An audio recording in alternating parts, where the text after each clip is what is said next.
गावची सकाळ. अजूनही कित्येक घरात चुलीवरच आंघोळीचं पाणी तापवलं जातं. गावाला खेळण्यासाठी कोणत्या पार्कची गरज नाही. घरासमोरच्या अंगणातच खेळ खेळले जातात.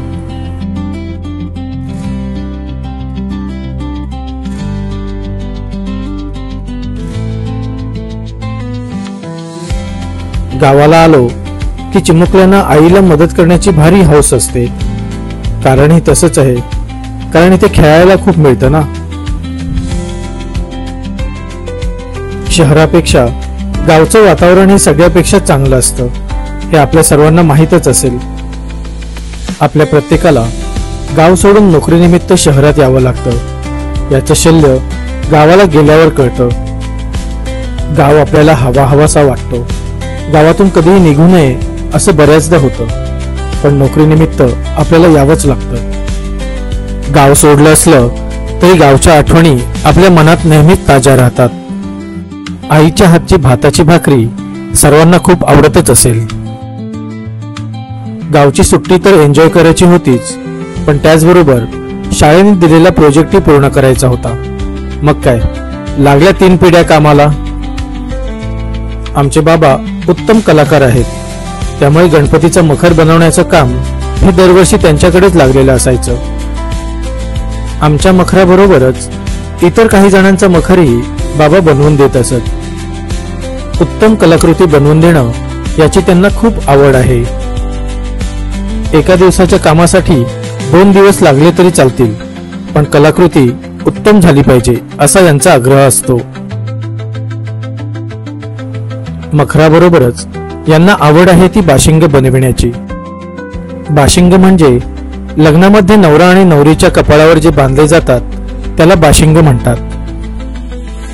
आजूबाजूच्या गावातील लोक अजूनही बाशिंग बनवण्यासाठी यांच्याकडे येतात.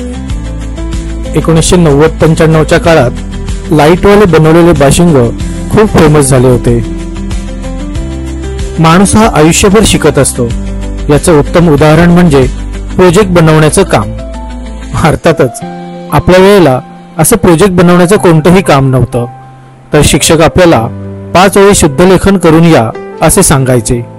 पण आत्ताच्या मुलांना शाळेतून प्रोजेक्ट बनवायला सांगतात, आणि हे प्रोजेक्ट बनवण्याचं काम मोस्टली आई वडीलच करत असतात. त्यामुळे आपल्या शिक्षणाच्या दिवसात आपण हे शिकलो नाही, ते आत्ता शिकत आहोत. माझं म्हणणं पटतंय ना सगळ्यांना? पाहताय ना मित्रांनो, हे प्रोजेक्ट बनवण्याचं काम आमच्या या 3 पिढ्या करत आहेत. 3 पिढ्या एकत्र येऊन हा प्रोजेक्ट करतायत, म्हणजे नक्कीच हा प्रोजेक्ट उत्तम बनेल.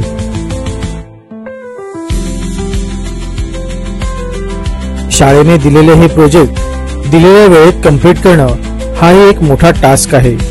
हा टास्क पूर्ण करण्यासाठी प्रत्येक पाल्याचे आई वडील खूप मेहनत घेत असतात.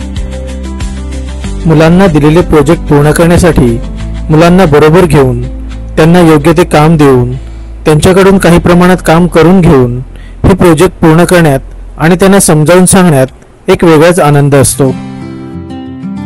यामुळे मुलांना प्रोजेक्टचं महत्त्वही कळतं. शाळेकडून अशा दिलेल्या प्रोजेक्टमुळे मुलांमध्ये स्वावलंबन वाढतं. मित्रांनो, तुम्ही विचार करत असाल की स्वावलंबन कसं वाढतं? तर स्वावलंबन वाढतं ते जेव्हा आपल्याला गिफ्ट देतात.